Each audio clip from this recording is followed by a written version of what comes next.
దివ్యాంగ సోదర సోదరీమణులు దీనంగా ఎదురు చూస్తున్నారు. ఒంటరి మహిళలు కంట నీరు పెట్టుకుంటున్నారు.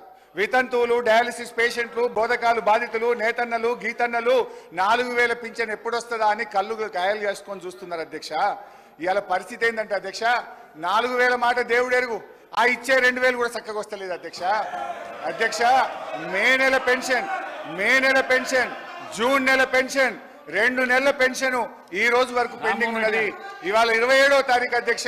ఇప్పటికైనా 4000 పెన్షన్ ఇవ్వండి. పెండింగ్ లో ఉన్న 2 నెలల పెన్షన్లు కూడా 2000 వెంటనే రిలీజ్ చేసి వారికి ఆదుకోవాలని చెప్పి మీ ద్వారా విజ్ఞప్తి చేస్తున్నా అధ్యక్ష. ఈ విషయంలో ఏం చెప్పాలని బాగా ఆలోచించాను అధ్యక్ష. బడ్జెట్ ప్రసంగంలో బట్టి గారు ఒక మాట అన్నారు. బడ్జెట్ ప్రసంగంలో బట్టి గారు ఏమన్నారంటే, చేతగానమ్మకు మాటలు ఎక్కువ.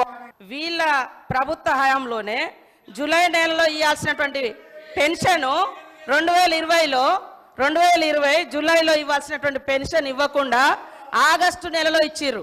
అప్పటి నుంచి ఒక నెల లేట్ అవుతూ వస్తుంది. అది ఇప్పుడు మా మీద చెప్తున్నారు. ఆన్ రికార్డ్ నా దగ్గర ఉంది. అదే అధికారులు ఉన్నారు కదా, సవాల్ చేస్తున్నా. ఇంకొకటి సార్, చేయిత అని మాట్లాడుతున్నారు.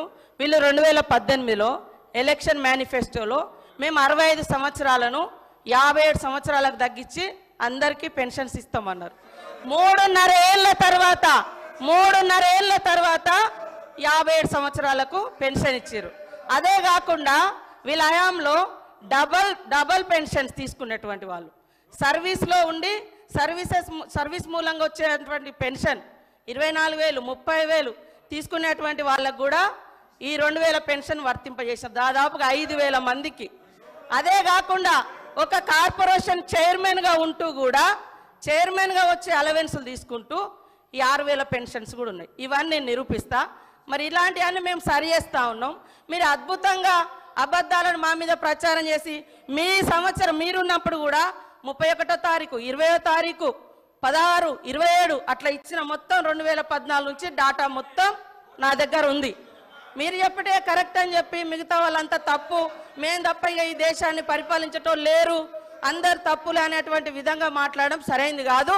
నేను ఈ రికార్డు ఇస్తా, హరీష్ రావు గారు చూసుకోవాలని కోరుతా ఉన్నాను.